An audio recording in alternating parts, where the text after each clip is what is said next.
Hi viewers, welcome to BRK entertainment. నేను మీ Yuma. So next good bad ugly.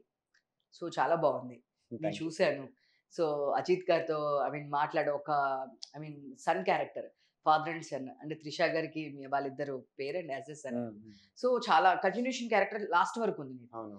So దీంట్లో నాకు తెలిసి సోలోగా నువ్వు ఒక్కడివే, అంటే ఇంకొకళ్ళు ఎవరు చైల్డ్ ఆర్టిస్ట్ కానీ మ్మ్. ఇంకెవరు లేరు. మ్మ్. సో ప్రియా వారియర్ తను హీరోయిన్ హీరోయిన్ చైల్డ్ ఆర్టిస్ట్ కాదక్క మీరు. గర్ల్ ఫ్రెండ్ క్యారెక్టర్ అదే, చేస్తుంది. తను చైల్డ్ ఆర్టిస్ట్ అదే కదా, చైల్డ్ ఆర్టిస్ట్ ఎవరు లేరు, ప్రియా వారియర్ అనేసరికి ఆమెను ఎందుకు అంటున్నారు అనుకుంటున్నా. చైల్డ్ ఆర్టిస్ట్ ఎవరు లేరని చెప్తున్నాను నేను. అదే, అదే, ఆ. అంటే ఇప్పుడు మామూలుగా రోషన్ గానీ మ్మ్. మిగతా వాళ్ళు నీకు వేద్ కానీ వీళ్ళందరూ కలిసి చేస్తుంటారు కదా మూవీస్. మ్మ్. సో దీంట్లో మ్మ్. నీ సోలో యాజ్ ఒక సన్ గా, మ్మ్. సో అజిత్ గారితో త్రిష గారితో అసలు ఎలా ఫస్ట్ డే షూట్ కి వెళ్ళినప్పుడు ఎలా ఉంది? నువ్వు చాలా ఎక్సైటెడ్ ఉండి ఉంటావు కదా అంత పెద్ద అవును. హీరోతో చేస్తున్నప్పుడు. అవును. ఫస్ట్ అజిత్ గారు రిసీవింగ్ ఎట్లా ఉంది, ఎలా చేసావు?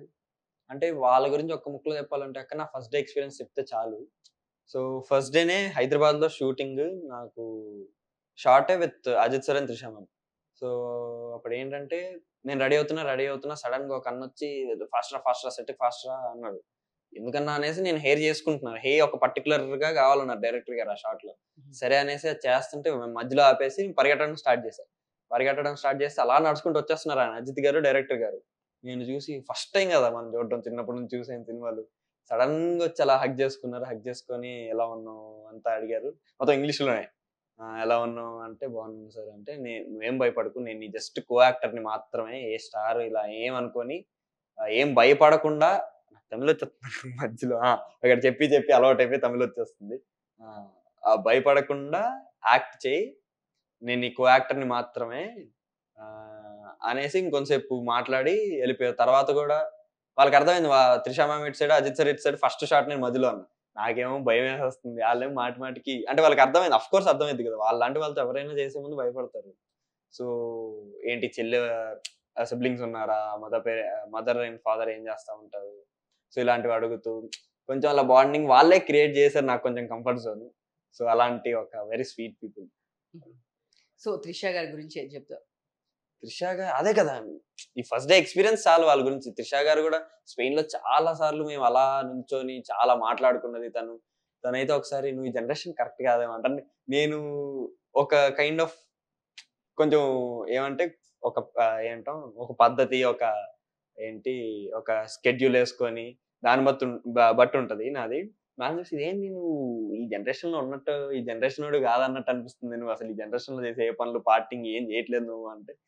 అలా చాలా మంచి ఫన్ కన్వర్సేషన్స్ అన్ని ఉండేవి. అసలు వాళ్ళు ఎప్పుడు ఒక స్టార్, వీడు ఒక చైల్డ్ ఆర్టిస్ట్ అని ఎప్పుడు చూడలే. ఇప్పుడు సూపర్.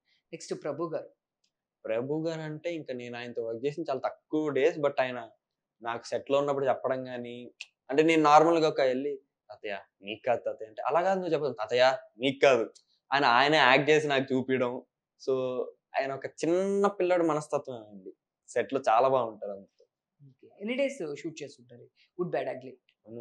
షూట్ చేయడం అంటే 2 months ఎంతో చేస్తున్నాం అక్క. 2 months చేస్తున్నాం అంటే కంటిన్యూస్ డేస్ వేస్తే, బట్ బ్రేక్ చాలా వచ్చాయి. సరే. సో ఇది ఎక్కడ అంటే నేను చూసినంత వరకు మొత్తం ఫారెన్ లా అనిపించింది. సో షూట్ ఎక్కడ జరిగింది ఇది? ఒక ఫ్యూ పర్టికులర్ అంటే చాలా ఇంపార్టెంట్ సీక్వెన్స్లు కొన్ని ఇక్కడే సెట్ వేసి తీసారు, ఇంటర్వల్ సీక్వెన్స్ కావచ్చు అవన్నీ. నెక్స్ట్ హైదరాబాద్ లో షూట్ చేశారు, బాంబేలో షూట్ చేశారు, మాక్సిమం స్పెయిన్ ఇంకా బల్గేరియాలో కవర్ చేశారు. ఓకే. సో నీకు అక్కడ ఒక బెస్ట్ ఎక్స్పీరియన్స్ అంటే ఏం చెప్తావు? స్పెయిన్ ఇంకా బల్గేరియాలోనా, అదే క్లైమాక్స్ పోర్షన్ ఒకటి షూట్ చేసేటప్పుడు నాకెందుకో అంటే ప్రాక్టీస్ చేయాలనిపించింది. నాకు చాలా టైం ఉంది పొద్దున్న నుంచి. సో నాకు పేపర్ ఇచ్చేసారు, ఫస్ట్ టైం పేపర్ ఇచ్చారు. అంటే ముందు దాకా నువ్వు చేయగలవు, ఆన్ ద స్పాట్ నువ్వు చేయగలవు అని నన్ను నమ్మి వాళ్ళు ప్రాంప్టింగ్ ఇచ్చేవాళ్ళు. సో అప్పటికప్పుడు ముందు చూసుకునేటండి.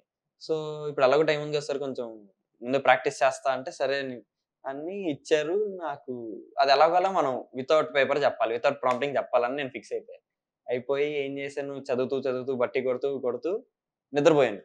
కావాలండి నిద్రపోయి మళ్ళీ లేచేసరికి అవే వస్తున్నాయి నా నోట్లోంచి. వస్తుంటే అలా డైరెక్ట్ అప్పుడే కరెక్ట్ షార్ట్ టైం అయింది, వెళ్ళిపోయాను.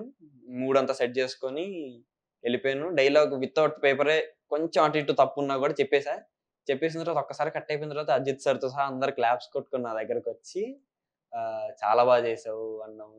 చాలాసేపు ఆ దూరం నుంచి ఉన్న ప్రసన్న సార్, త్రిష మ్యామ్ కూడా వచ్చి బాగా చేసావు కన్నా అంటే మీకు ఎలా కనిపించింది సార్ అంటే మేము అక్కడ నుంచి తెలుస్తుంది మాకు నువ్వు బాగా చేస్తున్నావు అని అన్నట్టు సెట్ అంతా ఒకేసారి. అంటే ఇప్పుడు తమిళ్ డబ్బింగ్ చెప్తున్నావా? తమిళ్ అది ఇప్పుడు తమిళ్ వచ్చేసింది నాకు అన్నావు కదా! ఒక డైలాగ్. ఆ! సో, నువ్వు తమిళ్ డబ్బింగ్ చెప్పేస్తున్నావా? లేదు. 'గుడ్ బై డగ్లీకి' తమిళ్ అంటే మరీ అంత ఫ్లూయెంట్‌గా మొత్తం మన తెలుగు ఎలా మాట్లాడతాం అలా రాదు. బట్ మాట్లాడడానికి అయ్యిద్ది. మాట్లాడతావు. ఓకే. హ్మ్. మేనేజ్ చేయగలవు. ఆ! ఏదో మేనేజ్ ఒక 2 చేస్తా. డైలాగ్స్ చెప్తావా తమిళ్‌లో మాకు? తమిళ్‌లో డైలాగ్సా? అయి మాట్లాడేస్తున్నావు గదా! కానీ డైలాగ్స్ వేరక్క. జనరల్ డైలాగ్స్ తమిళ్ వేరు. సరే జనరల్‌గా మీరేం చేస్తున్నారు? ఎప్పుడొస్తారు? நீங்க లేదా என்ன ఫుడ్ பண்றீங்க? తిన్నారా? நீங்க என்ன பண்றீங்க? హ్మ్. మీరేం చేస్తున్నారు? హ్మ్. సో, ఓకేనా? విదేశ్ ఏమన్నా చెప్తుంటాడా? విదేశ్‌తో కాంటాక్ట్‌లో ఉంటావా? లేదు. తమిళ్ గురించి ఎప్పుడు తనని కాంటాక్ట్ అవ్వలేదు. నేను యాక్చువల్ క్లాసెస్ తీసుకున్నా దాని కోసం. ఓకే.